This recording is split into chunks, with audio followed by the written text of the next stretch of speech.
En el Mostrador Podcast continúa Al Pan Pan, la conversación que buscas para comenzar tu mañana.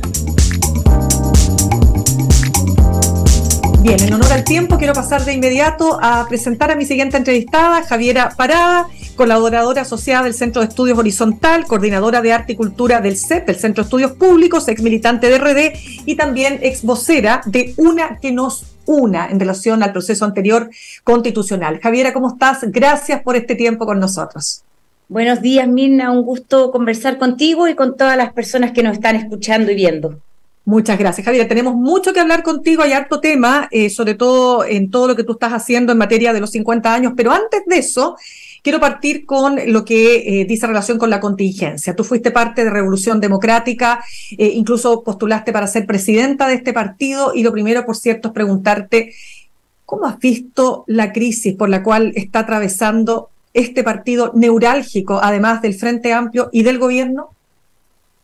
Mira, yo creo que es bien lamentable lo que está ocurriendo porque sigue horadando la confianza de las personas en la política, en los partidos políticos, en la capacidad que tiene la política y la democracia para transformar sus vidas. Y además afecta de paso a la confianza que tienen en un sector muy importante para nuestra sociedad, que es el tercer sector, las organizaciones de la sociedad civil, que son súper importantes para un montón de temas que no son abordados por el Estado y que tampoco son abordados por el mundo privado. Por lo tanto, espero que se solucione, que sepamos la verdad a la brevedad, que se tomen las medidas que la justicia estipule y también las medidas al interior del partido, porque yo creo que Chile necesita una izquierda democrática del siglo XXI que se haga cargo de los problemas de este tiempo. ¿Te sorprendió el caso Convenios? ¿Te sorprendió que estuviera vinculado a Revolución Democrática? O sea, mira, siempre me sorprende los casos en que las personas que se dedican a la cuestión pública se ven envueltas en situaciones de este tipo, ¿no? Creo que es muy lamentable cuando está el erario público comprometido y cuando además tú llegaste a la política con esta promesa de renovación de las prácticas políticas. Por eso, insisto, espero que se resuelva pronto. Creo que Chile necesita un frente amplio fuerte, porque creo que es posible una izquierda del siglo XXI y por eso simplemente espero que el partido resuelva bien este incidente. Y si llegaste al poder, o si llegaste, ¿no es cierto?, a constituir un partido tan importante, digo, dentro de lo que es esta nueva izquierda, como señalas tú, con estas prácticas, estas nuevas prácticas, ¿qué fue lo que pasó? Es decir, nadie está libre de pecado finalmente. ¿Dónde quedó esto que tanto se le ha achacado a Giorgio Jackson, esa superioridad moral de esta nueva generación?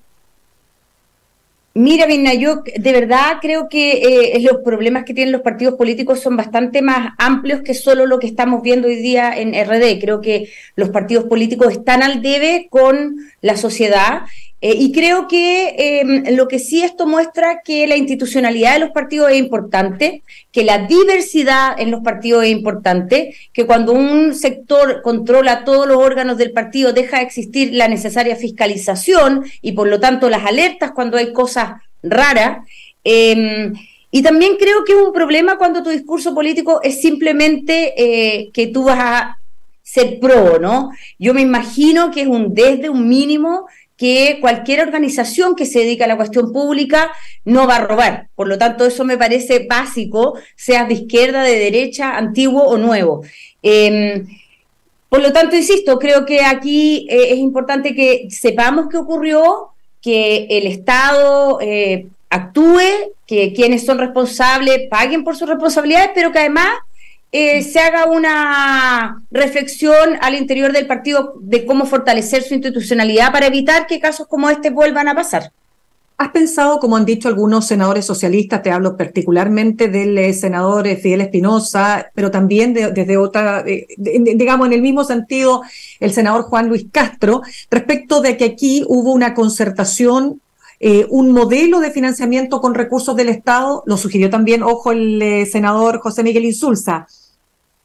Sí, mira, yo creo que las declaraciones que hemos estado escuchando las últimas semanas en todos los sectores no ayudan en nada a que la política avance en solucionar los problemas de la gente. Yo creo que está todo el mundo dando declaraciones muy altisonantes, cobrándose viejitas deudas o cosas que tienen ahí anotadas en sus libretas de malos tratos que recibieron unos y otros, y creo que la gente sigue esperando que la política se haga cargo de sus problemas, de solucionar las pensiones, de solucionar el déficit habitacional, de avanzar en el pacto tributario. Por lo tanto, yo creo que no ayudan las declaraciones ni de los personeros que tú has dicho, ni de otros. Creo que todos quienes están participando de la discusión pública tenemos la responsabilidad de bajar el tono, de concentrarnos en las cosas importantes y dejar que la justicia actúe y llegue a los responsables de este como de los otros casos que hemos conocido que significan o corrupción o mal uso de recursos públicos. Javiera, Giorgio Jackson es el creador es uno de los fundadores, ¿verdad?, de Revolución Democrática.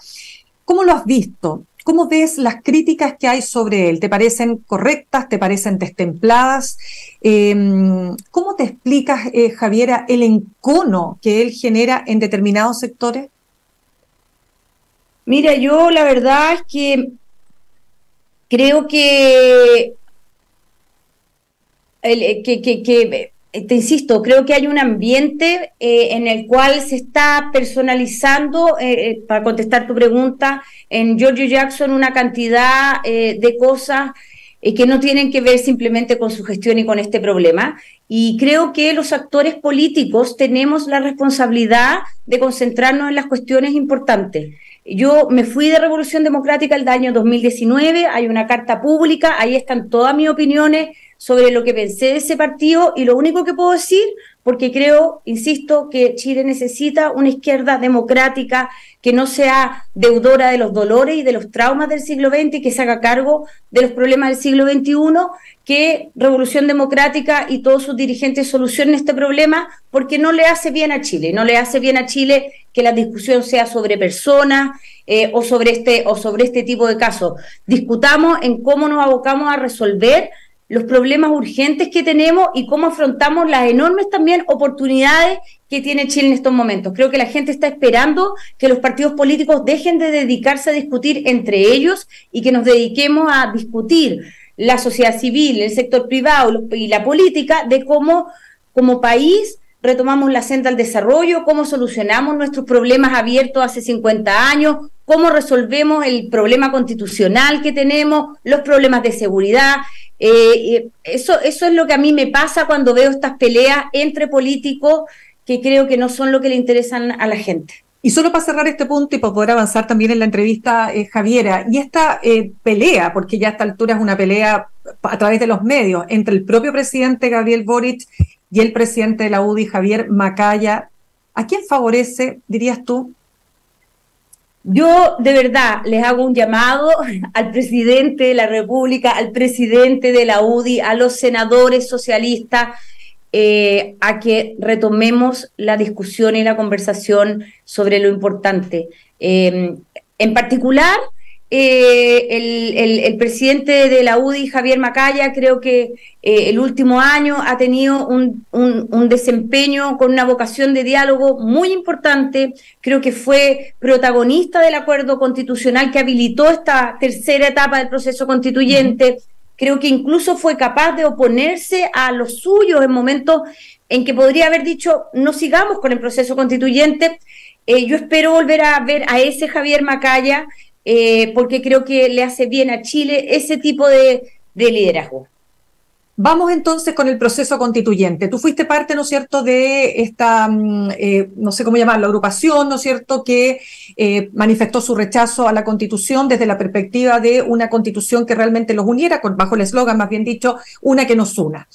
¿Cómo ves todo lo que ha pasado, Javiera? O sea, ok, se rechaza con un altísimo porcentaje, 62%, el antiguo proyecto constitucional, y hoy día todas las encuestas dicen que parece que vamos para la misma, para el mismo resultado, o parecido.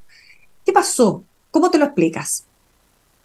A ver, yo miro con bastante preocupación lo que está ocurriendo en esta tercera etapa. Hay mucha gente que cree que estamos en el segundo proceso. Yo digo, no, estamos en el tercero. Hay que recordar que la presidenta Bachelet encabezó un gran proceso en el cual participamos más de 200.000 personas, que fue metido en un cajón por el expresidente Piñera y anunciado con bombo y platillo esto por el entonces ministro del Interior, Andrés Chadwick, en una ENADE.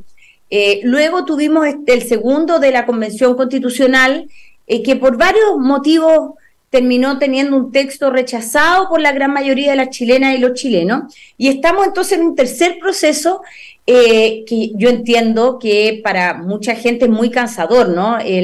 La Constitución es algo como que uno ve bien lejos en relación a la vida cotidiana. Y por lo tanto creo que hay una parte de cansancio en este rechazo sin que haya texto, ¿no? Al mismo tiempo, este proceso fue diseñado con un montón de controles, contrapesos, tenía la comisión experta, el Consejo Constitucional, y creo que el trabajo que hicieron los expertos, donde estaban presentes desde el Partido Republicano hasta el Partido Comunista, fue un trabajo de construir acuerdos muy importante, en el cual yo creo que ningún partido estaba totalmente feliz con el resultado, pero todos más o menos podían defenderlo. Y ahora estamos en la parte del Consejo Constitucional, donde, al contrario que en el proceso anterior, tiene mayoría para aprobar todo sin necesidad del otro sector, la derecha y la centro-derecha, ¿no? El Partido Republicano con Chile Vamos podrían hacer el texto sin preguntarle a la centroizquierda y a la izquierda qué opinan. Bueno, ese fue parte, creo yo, de los problemas de la convención anterior, y creo que estamos todos muy expectantes de qué va a hacer Chile Vamos y el Partido Republicano. Si van a volver a repetir esta manera de hacer que tuvo la izquierda la vez pasada, de no contar con sus adversarios políticos, o van a incorporar las visiones de esos otros sectores para que en diciembre podamos votar un texto que convoque a las grandes mayorías. Pero de lo que va hasta ahora, ¿tú dirías que eso acaso se está cumpliendo? Porque lo que uno está observando es precisamente que el tablero se dio vuelta. Y lo que estamos viendo ahora es que las posturas identitarias, las pulsiones para que la Constitución se convierta en un programa de gobierno, más en un programa de gobierno y menos en un texto que efectivamente convoque a todos, están a la orden del día. ¿Cómo lo ves tú?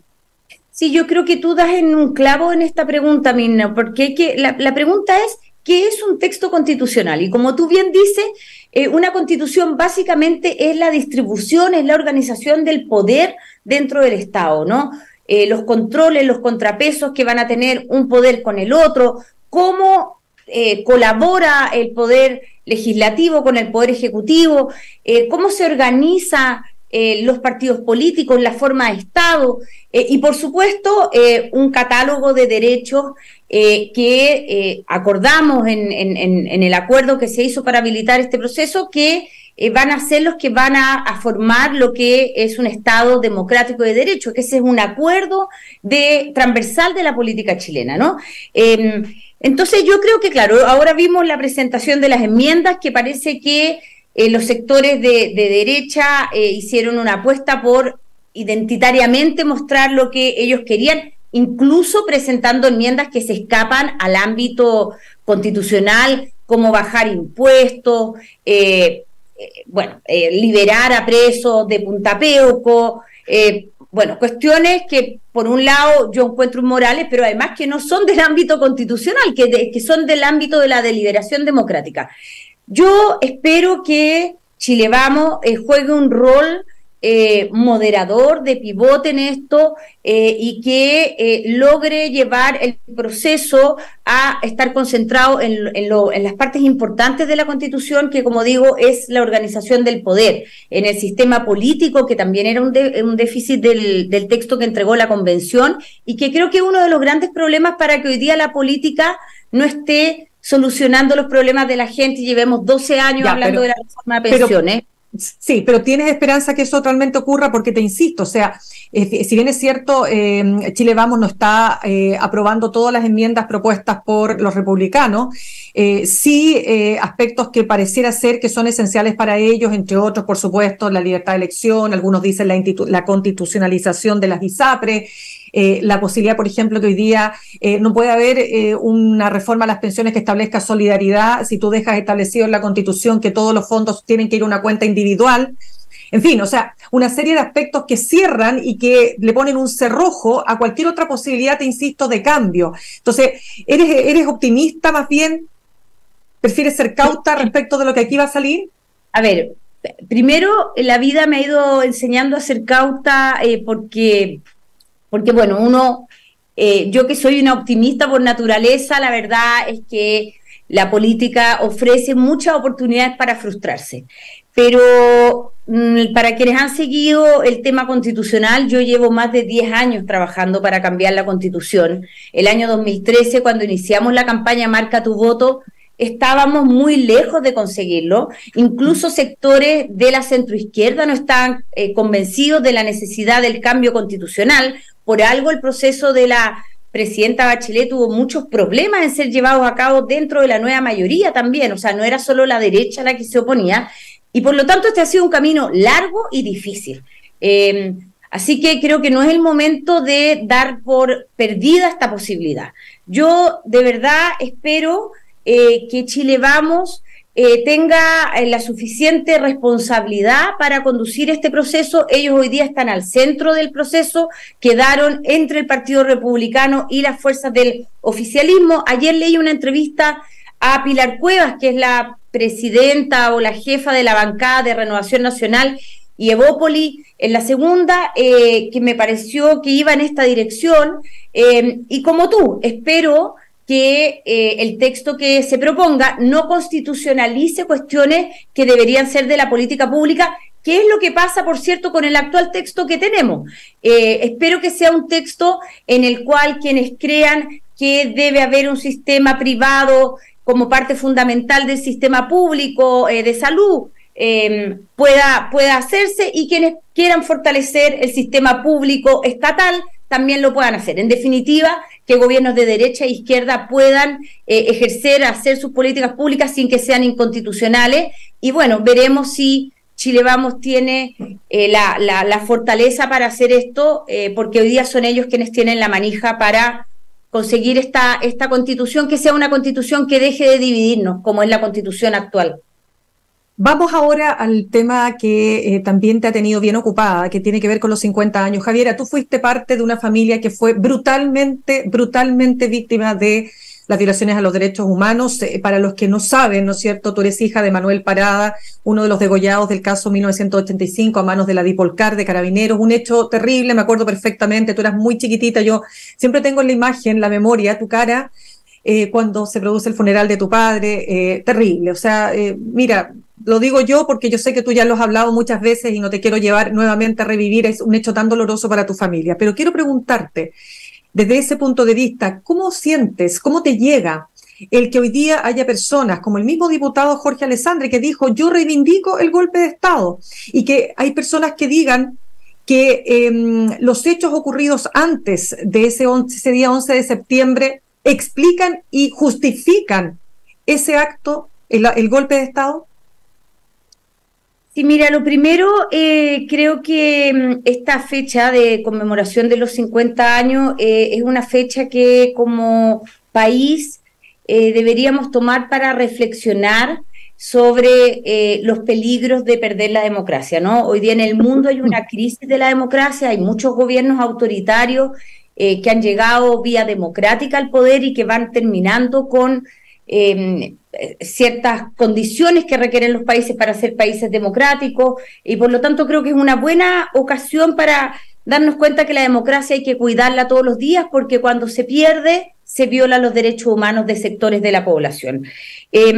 Segundo, creo que deberíamos en esta fecha tener un consenso básico de que cualquiera sean las condiciones y opiniones que tengamos sobre lo que puede ocurrir en un momento determinado, nunca jamás está justificado bombardear el Palacio de Gobierno, asesinar a un presidente democráticamente elegido, y por supuesto, bajo ninguna razón se puede justificar la desaparición de compatriotas, el asesinato, la tortura y todas las violaciones a los derechos humanos que ocurrieron, como el exilio, la relegación, las detenciones. Ayer estuvimos en una conversación en el Centro de Estudios Públicos con Cristóbal Jimeno y Daniel Amor, que escribieron un libro que a quienes no lo hayan leído se los recomiendo, que se llama La Búsqueda, y que es la búsqueda del padre de Cristóbal, que fue detenido desaparecido. Él era parte del grupo de personas cercanas al presidente, y el libro relata la búsqueda de su padre, ¿no?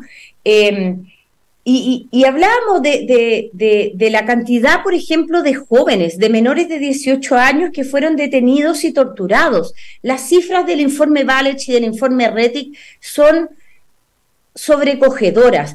Y lo que es también sobrecogedor es que esto no fue parte de excesos de un grupo de personas que se organizaron para asediar, exterminar a otro grupo de personas, sino que fue el Estado de Chile, pagado con los impuestos de todos. Entonces, yo esperaría que a 50 años del golpe tuviéramos ese mínimo consenso de que no es justificable nunca jamás un golpe de Estado, por muy malo que sea el gobierno, por muy baja aprobación que tenga un presidente, ni tampoco, por supuesto, son justificables la violación de los derechos humanos. Dicho esto, podemos discutir cómo llegamos al 11 de septiembre, qué podrían haber hecho las distintas fuerzas políticas y sociales para que el diálogo democrático no se rompiera, cómo se podría haber reaccionado.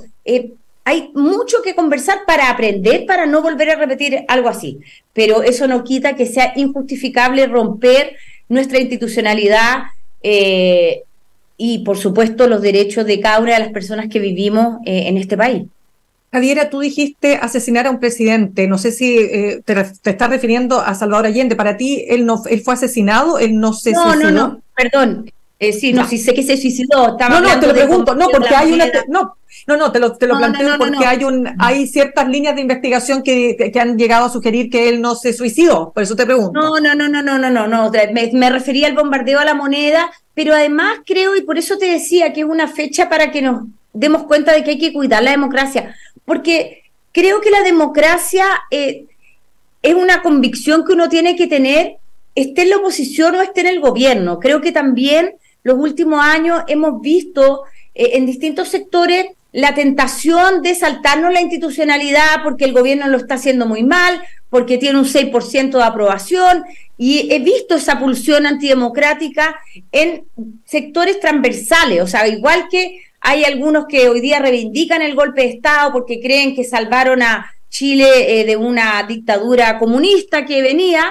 Bueno, también he visto gente que pensó en destituir al presidente Piñera en momentos post-estallido. Y creo que sea cual sea la situación en la que estamos, los presidentes salen cuando es la próxima elección y ganarán o perderán las oposiciones. Pero lo que no podemos poner en duda son nuestras instituciones y la democracia, porque una vez que eso se rompe, lo que viene después es muy terrible, y el daño que queda en el alma de nuestra sociedad no es muy difícil de curar, de sanar. Javiera, son generaciones que quedan con esta fractura. Ya, pero Javiera, que se condicione, por ejemplo, el que tú digas condenamos el golpe de Estado, que es esta declaración que pide el presidente Gabriel Boric que sea transversal, que se condicione aquello a decir condenamos la violencia que se produjo en el 18 de octubre en adelante. ¿Tú dirías que se puede homologar ambas declaraciones, ambas posturas, digamos, frente a fenómenos que además son distintos? No, por supuesto que el golpe de Estado no tiene nada que ver en su magnitud, en el horror que ocurrió después con lo que ocurrió en el estallido, ¿no? Pero creo que una condena a la violencia política tiene que ser amplia.